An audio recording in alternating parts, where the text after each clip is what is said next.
نماز فجر ادا کرنے کے فوراً بعد میں قبرستان میں آیا تاکہ میں اپنے مرحوم باپ کی قبر پر دعا مانگ سکوں۔ میں اپنے مرحوم باپ کی قبر پر کھڑا ہو گیا اور دعا مانگنے لگا۔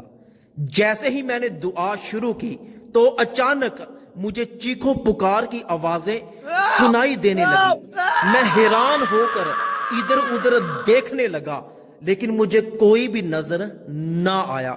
خوف اور دہشت کی وجہ سے میرا دل پھٹ رہا تھا۔ مجھے ایسے لگ رہا تھا کہ جیسے چیخو پکار کی آواز کہیں نزدیک سے ہی آ رہی ہے۔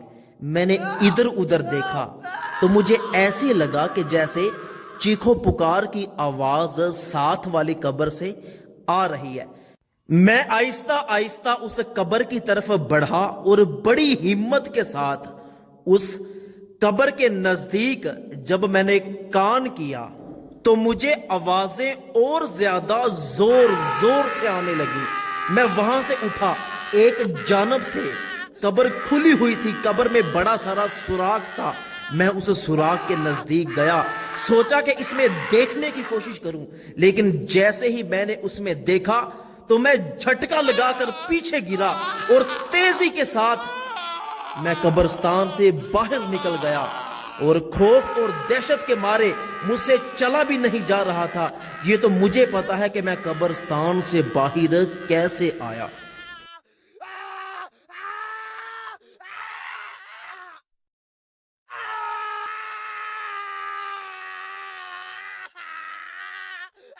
میں جلدی کے ساتھ اپنی موٹر سائیکل کے پاس آیا، موٹر سائیکل پر بیٹھا، موٹر سائیکل کو سٹارٹ کیا اور جلدی کے ساتھ اپنے گاؤں میں چلا گیا۔ میں گاؤں جا کر جلدی سے قبر بنانے والے مستری کو، جس نے ہمارے گاؤں کی ساری قبریں بنائی، اس کو میں قبرستان میں لے کر آیا تاکہ اس کو یہ معاملہ دکھا سکوں اور پوچھ سکوں کہ یہ قبر کس کی ہے۔ وہ بار بار مجھ سے ہاتھ پکڑ کے پوچھے کہ آخر اتنی جلدی تم مجھے قبرستان میں کیوں لے کر آئے ہو؟ میں نے اسے کہا کہ بس آپ چلتے رہو۔ وہ بندہ بڑی حیرانگی کے ساتھ میرے ساتھ چل رہا تھا۔ جب ہم دونوں قبر پر پہنچے تو میں نے کہا کہ 1 منٹ پیچھے رکو۔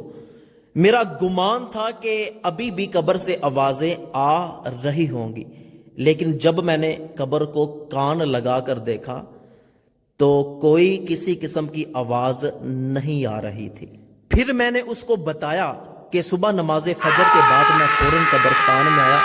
جیسے ہی اپنے باپ کی قبر پر دعا مانگنا شروع کی تو مجھے خوفناک آوازیں آنے لگی۔ میں نے ادھر ادھر دیکھا، کوئی نظر نہیں آیا تو میں اس قبر کی طرف بڑھا تو اس قبر سے مجھے وہ خطرناک اور خوفناک آوازیں آ رہی تھیں۔ کیا آپ جانتے ہیں کہ یہ قبر کس کی ہے؟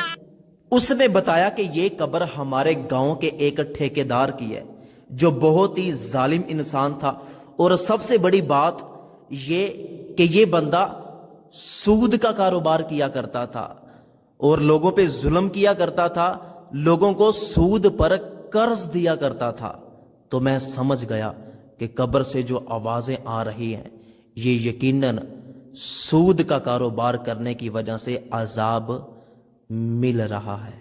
تو میری اللہ پاک سے دعا ہے کہ اللہ پاک مجھے اور آپ کو سود جیسے بڑے گناہ سے بچنے کی توفیق عطا فرمائے۔ اچھی بات دوسروں تک پہنچانا صدقہ جاریہ ہے۔ اس ویڈیو کو جلدی سے اپنے تمام دوستوں کے ساتھ شیئر ضرور کیجیے گا۔